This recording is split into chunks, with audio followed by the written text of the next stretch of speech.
স্কন্ধত প্ৰথমেই বৰ্ণনা কৰিছে ভগৱন্তই তেওঁৰ নিজৰে যদু বংশটো কেনেকৈ ধ্বংস কৰিলে। যদি যদু বংশটো পৃথিৱীত ৰাখি থৈ গ'লহেঁতেন তেতিয়া পৃথিৱীত অনৰ্থ ঘটিলেহেঁতেন। কি কাৰণে? প্ৰভু ভগৱন্তৰ প্ৰভাৱৰ বলতেই যদুবংশৰ প্ৰতিজন লোক মহাবলশালী হৈছিলে। যদুবংশৰ একোজন লোক ইন্দ্ৰতকৈও বেছি বলশালী আছিলে, বেছি সহ্যশালী আছিলে।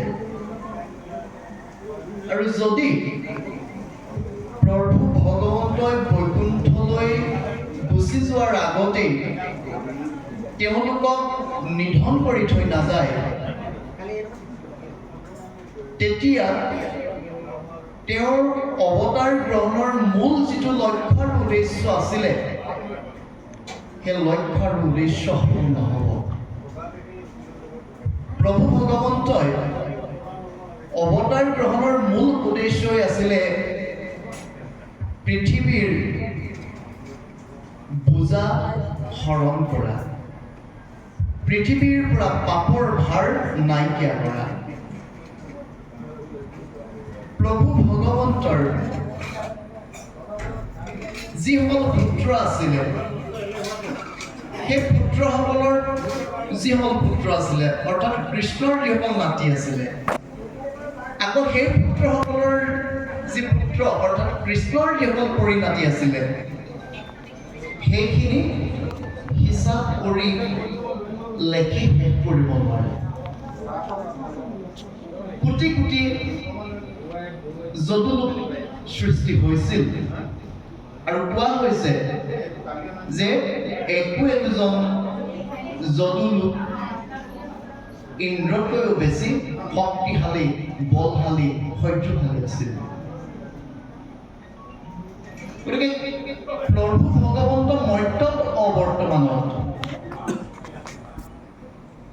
তেওঁলোক অত্যাচাৰী হোৱাৰ সম্পূৰ্ণৰূপে সম্ভাৱনা আছে। সেয়েহে ভগৱন্তই গুণাগথা কৰি যদু বংশটো নিধন কৰাৰ এটা পৰিকল্পনা কৰিলে। সেই পৰিকল্পনা অনুসৰি জগতৰ যিমানবোৰ শ্ৰেষ্ঠ শ্ৰেষ্ঠ ঋষি আছিল, ভৃগু, কন্ন, ভাগৰি, দেৱৰ্ষি, নাৰদকে আদি কৰি যিমানবোৰ মহা ঋষি আছিলে, সকলোকে তেওঁ নিজৰ ইচ্ছা শক্তিৰে পিণ্ডাৰক নামৰ তীৰ্থ, দাপৰ দ্বাৰকাৰ ঠিক কাষতে আছে পিণ্ডাৰক তীৰ্থ, সেই পিণ্ডাৰক তীৰ্থলৈ তেওঁলোকক আবাহন কৰি আনিলে।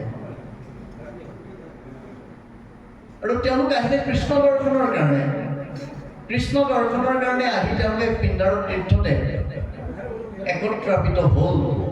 তাতেই কৃষ্ণ লীলাৰ কথাকে তেওঁলোকে শ্ৰৱণ কীৰ্তন কৰি আছিল। তাৰ কিছু দূৰত সাগৰৰ পাৰত হাম কাম এনেকৈ কেইজনমান যদুবংশৰ লোক খেলা ধূলা কৰি আছিল। সেই সময়তে তেওঁলোকৰ মনত কুবুদ্ধি আশ্ৰয় ল'লে। কুবুদ্ধিটো কি? সেই ঋষিসকলক তেওঁলোকে উপালম্ভ কৰিবৰ ইচ্ছা কৰিলে। উপালম্ভ মানে তিৰস্কাৰ।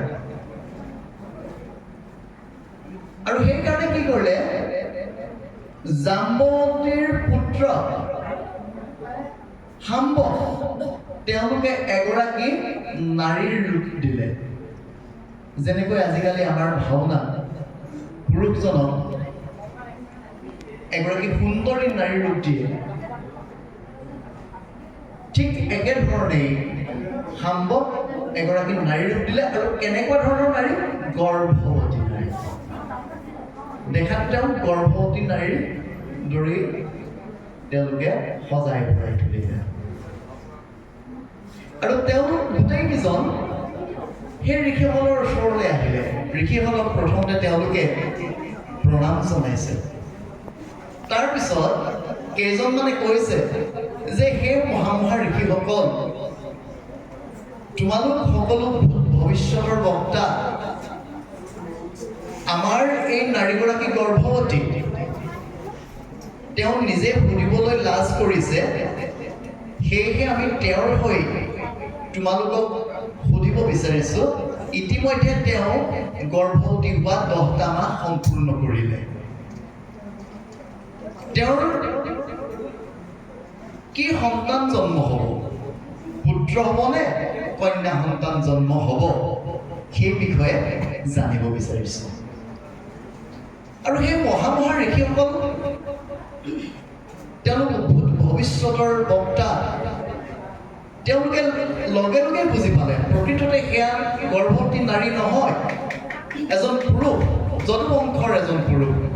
আৰু তেওঁলোকক উপালম্ভ কৰিবৰ কাৰণে তেওঁলোকে এনেধৰণে সেই পুৰুষজনকে নাৰী হিচাপে সজাই আনিছে। আৰু সেই কথা জনাৰ লগে লগে ঋষিসকলৰ খং উঠিলে। খং উঠি তেওঁলোকক অভিশাপ দিলে যে এই নাৰীগৰাকীৰ পৰা এডাল মুখল জন্ম হ'ব। মুখল মানে লোহা। আৰু সেই মুখলডালেই যদুবংশ ধ্বংস কৰিব। যেতিয়া ঋষিসকলে তেনেকৈ অভিশাপ দিলে, তেতিয়া যদুবংশৰ সেই লোককেইজনৰ চেতনা ঘূৰি আহিছে। হাই হাই, আমি কি কাম কৰিলোঁ? আমি ঋষিসকলৰ সৈতে ধেমালি কৰিবলৈ আহি আমি আমাৰ কুলটোৰ সৰ্বনাশ কৰিলোঁ। কুলটো ধ্বংস হ'ব। আৰু তাৰপিছত যেতিয়া সাম্বৰ কাপোৰ তেওঁলোকে আঁতৰাই দিছে, সাম্বৰ কাপোৰৰ পৰা লগে লগে এডাল মুখল সৰি পৰিছে নাৰীটি। তেতিয়া তেওঁলোকে আৰু ভয় খালে যে ঋষিহাত অব্যৰ্থ, গতিকে আমাৰ বংশ ধ্বংস হোৱাটো নিশ্চিত। আৰু তেওঁলোকক কেনেকৈ বিষ্ণুমায়ে পাইছে চাওক। তেওঁলোকে কিন্তু সেই বিষয়টো কৃষ্ণৰ পৰা গোপনে ৰাখিলে, কৃষ্ণক নজনালে। পোনপটীয়াকৈ তেওঁ উগ্ৰসেন ৰজাৰ ওচৰলৈ গ'ল উপায় বিচাৰি, যে মহাৰাজ এনেকুৱা ধৰণৰ ঘটনা এটা ঘটিলে, এতিয়া ইয়াৰ পৰা পৰিত্ৰাণ পোৱাৰ উপায় কি? আমি আমাৰ কুলটোক কেনেকৈ ৰক্ষা কৰিম? তেতিয়া উগ্ৰসেন ৰজাইও কৃষ্ণৰ লগত বিষয়টো সম্পৰ্কে কোনো আলোচনা কৰা নাই। কিন্তু অন্য বিষয় হ'লে উগ্ৰসেন ৰজাই কৃষ্ণৰ লগত আলোচনা নকৰাকৈ কোনো ধৰণৰ সিদ্ধান্তই নলয়। কিন্তু এই বিষয়টো আকৌ কৃষ্ণৰ পৰা আঁতৰি থাকিল। উগ্ৰসেন ৰজাই তেওঁলোকক পৰামৰ্শ দিলে যে তোমালোক সাগৰলৈ যোৱা, কেইজনমান উত্তম খুব পটু কমাৰ লগত লৈ যোৱা। সেই কমাৰ কেইজনৰ হতুৱাই এই মুখলডাল অৰ্থাৎ লোহাডাল ঘঁহি ঘঁহি ঘঁহি ঘঁহি ক্ষয় কৰি সেইডাল নাইকিয়া কৰি দিবা, সাগৰত পেলাই দিবা। ৰজা উগ্ৰসেনৰ পৰামৰ্শ অনুসৰি তেওঁলোক সাগৰ পাৰলৈ গ'ল আৰু খুব চোকা উত্তম কমাৰ কেইজনৰ লগত লৈ গ'ল। উত্তম সেই কমাৰ কেইজনৰ হতুৱাই লোহাডাল ঘঁহি ঘঁহি ঘঁহি আনে, অৰ্থাৎ সেই লোহাডাল ঘূৰিবোৰ সাগৰত পেলাই দিলে। আৰু একেবাৰে শেষত অৱশিষ্ট হিচাপে ইমানকণমান লোহা থাকিলে। তেতিয়া তেওঁলোকে ভাবিলে যে এইকণ লোহাৰে আৰু আমাৰ বংশটো অনিষ্ট কৰিব নোৱাৰে, আৰু সেইকণ তেওঁলোকে সাগৰত পেলাই দিলে। কালক্ৰমত সেই লোহাৰ গুৰিবোৰ সাগৰৰ পাৰলৈ ঢৌ গুচি আহিলে, আৰু সাগৰৰ পাৰত সেইবোৰ মাগুৰ হিচাপে সৃষ্টি হ'ল। আৰু সেই যে অকণমান লোহাৰ টুকুৰাটো পেলাই দিছিলে, লগে লগে এটা মাছে ভক্ষণ কৰিলে। সেই মাছটো এজন মাছুৱৈয়ে ধৰিলে। মাছুৱৈজনে সেই মাছটোৰ পেটৰ পৰা সেই লোহাৰ টুকুৰাটো পালে, আৰু সেই লোহাৰ টুকুৰাটো জৰা নামৰ ব্যঞ্জনে পাই এডাল হৰ সৃষ্টি কৰিব। তাৰপিছতে দ্বাৰকাত বিভিন্ন ধৰণৰ অমংগল হ'বলৈ আৰম্ভ কৰিলে। কোনো ধৰণৰ বতাহ নাই। বতাহ নথকাকৈ কি হৈছে, গছ গছনিবোৰ উভালি পৰিবলৈ গৈছে। মানুহৰ ঘৰত ফেঁচা পৰি বিকট শব্দ কৰিবলৈ ধৰিলে। তাৰপিছত ৰঙা হালধীয়া বৰষুণ হ'বলৈ ধৰিলে। মানুহৰ চকুৰ পৰা আপোনা আপুনি মানুহে নকন্দাকৈও মানুহৰ চকুৰ পৰা চকু পানী ওলাবলৈ ধৰিলে। এনেধৰণে দ্বাৰকাত অমংগল দেখা দিবলৈ ধৰিলে। আৰু তেতিয়া যদু বংশৰ লোকসকলে কৃষ্ণৰ লগত বিষয়টো আলোচনা কৰিলে। কৃষ্ণই ক'লে যে দক্ষৰ 28 গৰাকী কন্যা চন্দ্ৰই বিয়া কৰাইছিল, আৰু সেই 28 গৰাকীৰ ভিতৰৰ ৰোহিণী নামৰ পত্নীগৰাকীকহে চন্দ্ৰই অতিকে মৰম স্নেহ কৰিছিলে আৰু বাকীসকলক অৱহেলা কৰিছিলে। তেতিয়া বাকী 27 গৰাকী পত্নীৰ মনত দুখ হৈছিল আৰু তেওঁলোকে বিষয়টো গৈ দক্ষ ৰজাক কৈছিল, তেওঁলোকৰ পিতৃক কৈছিল। তেতিয়া দক্ষ ৰজা ক্ৰোধিত হৈছিল। দক্ষই তেতিয়া চন্দ্ৰক অভিশাপ দিছিল যে তোমাৰ ক্ষয় ৰোগ হওক। সেইকাৰণে চন্দ্ৰ কি হৈছিলে, যেতিয়া তেওঁ কাঁহোতে তেওঁৰ গাৰ পৰা মাংসবোৰ এডোখৰ এডোখৰকৈ এৰি গৈছিলে। এইটো ক্ষয় ৰোগ হৈছিলে। আৰু পিছত চন্দ্ৰই ব্ৰহ্মাৰ ওচৰত শৰণ ল'লে। ব্ৰহ্মাৰ ওচৰলৈ উপায় বিচাৰিলে। তেতিয়া ব্ৰহ্মাই উপায় দিলে যে তুমি প্ৰভাত তীৰ্থলৈ যোৱা, প্ৰভাত তীৰ্থত স্নান কৰা, তেতিয়া তুমি এই দক্ষৰ সাপৰ পৰা পৰিত্ৰাণ পাবা, তেতিয়া তোমাৰ এই ৰোগটো নিৰ্মূল হ'ব। আৰু সেইমতে চন্দ্ৰই কাম কৰিলে আৰু চন্দ্ৰই পৰিত্ৰাণ পালে। সেই কথাটোকে ভগৱন্ত কৃষ্ণই যদুবংশৰ লোকসকলক কৈ তেওঁলোকক প্ৰভাত তীৰ্থলৈ লৈ গ'ল। প্ৰভাত তীৰ্থলৈ যাওঁতে দ্বাৰকাত কেৱল বৃদ্ধ লোকসকল আছে আৰু একেবাৰে কণমানি শিশুসকল আছে আৰু নাৰীসকল আছে। বাকী সকলোবোৰ দলদোপ হেন্দোপ কৰি প্ৰভাত তীৰ্থলৈ গৈছে। ভাগৱতে বৰ্ণনা কৰিছে তেওঁলোকে যাওঁতে বসুমতী কঁপি গৈছে। তেওঁলোক গ'ল তাত আৰু লগত বিপ্ৰ কিছুমান লৈ গৈছে। দান কৰিব লাগিব নহয়। প্ৰথমতে তেওঁলোকে স্নান কৰিলে। স্নান কৰি তেওঁলোকে বিপ্ৰসকলক গাই গৰু আৰু হোম দান কৰিলে। তাৰপিছত তেওঁলোকে ভাবিলে যে আমাৰ যিখিনি কৰ্তব্য, আমি যিখিনি কৰিব লাগে আমি কৰিলো, গতিকে এতিয়া আৰু আমাৰ ঋষিসকলে স্পৰ্শ কৰিব নোৱাৰে। এইবুলি তেওঁলোকে হাতৰ পৰা বহি লৈ কি কৰিবলৈ ধৰিলে, লগত নিয়া সুৰাপান কৰিবলৈ ধৰিলে। সুৰাপান যেতিয়া তেওঁলোকে কৰিলে, তেতিয়া তেওঁলোক জ্ঞান শূন্য হ'ল, চেতনাহীন হ'ল। গাত আৰু তেওঁলোকৰ চেতনা নাই। আমাৰ লোকসকলৰ সেই একেটাই অৱস্থা হয় যেতিয়া সুৰাপান কৰে, নহয়নে বাৰু?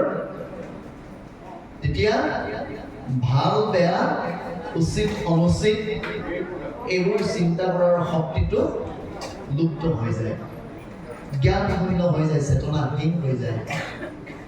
তাৰপিছত কি হ'ল, তেওঁলোকৰ নিজৰ মাজতে তৰ্কাতৰ্কি লাগিবলৈ ধৰিলে।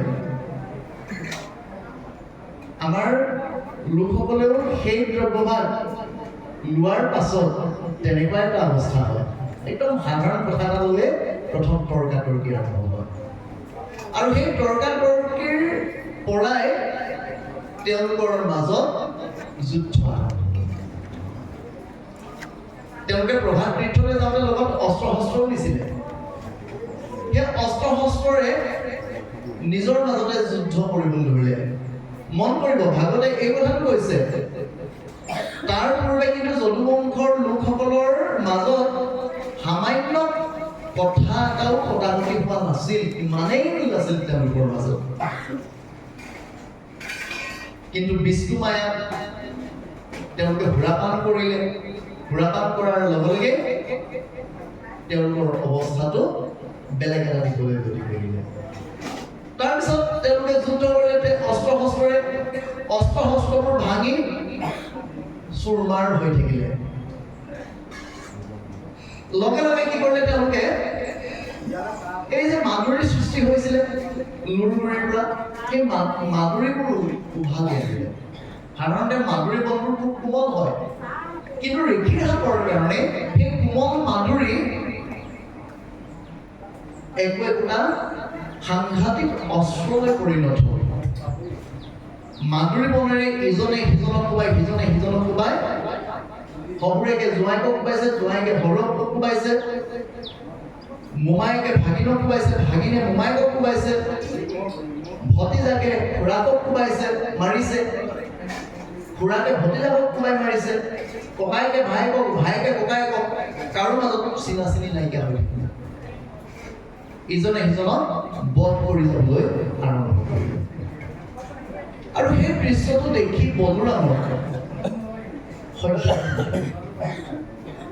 বলৰামে কৃষ্ণক কৈছে, হে কৃষ্ণ, তুমি কি চাই আছা?